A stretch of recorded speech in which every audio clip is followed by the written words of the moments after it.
Déclaration du Syndicat national des agents de l'aviation civile et de la météorologie, SINASEM. Le 18 décembre 2025, un préavis de grève a été déposé sur la table du secrétaire général et du ministre par intérim du ministère des Transports, de la Marine marchande et de la Logistique.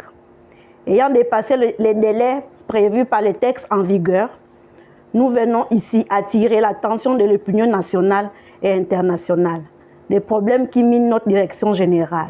Cependant, ayant constaté une situation préoccupante et trop longtemps passée sous silence, l'état de délabrement et l'abandon dans lequel se trouve actuellement la direction générale de la météorologie, direction pourtant vitale pour notre pays.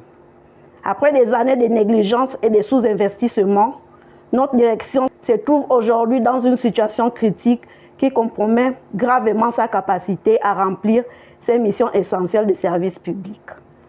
La réalité sur le terrain est sans appel. Nos équipements vieillissants datent de plus de 30 ans. Nos infrastructures se détériorent et nos moyens humains et financiers s'amenuisent dangereusement. Cette situation d'abandon met en péril non seulement la qualité de nos services, mais également la sécurité des moyens et des opérateurs des transports.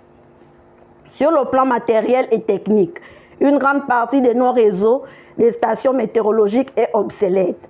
À cela s'ajoute la révision de l'arrêté portant clé de répartition de la redevance aéronautique. En effet, la Direction générale de la météorologie a concédé un service météo-aéronautique à la SECNA, mais ne perçoit pas de redevances correspondantes, contrairement à l'ANAC, qui perçoit cette redevance, ce qui constitue une discrimination.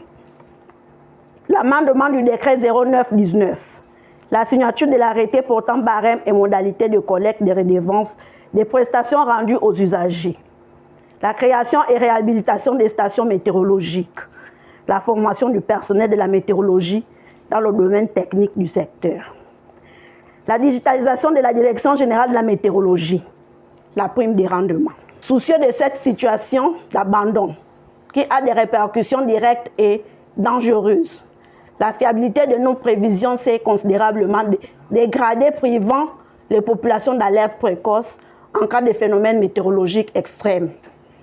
À l'exemple du phénomène d'équinoxe qui s'est produit en fin 2024.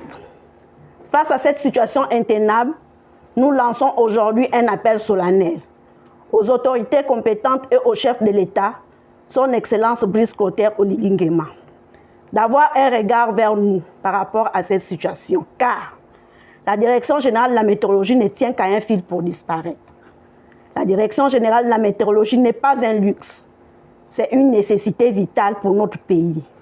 Chaque jour perdu dans l'inaction aggrave la situation et met en danger nos concitoyens. Nous avons le devoir collectif de réagir avant qu'il ne soit trop tard. Suite à tout ce qui précède, nous venons vous informer du début de la grève illimitée qui rentrera en vigueur ce 7 janvier 2026. Fait à Libreville le 6 janvier 2026. Je vous remercie.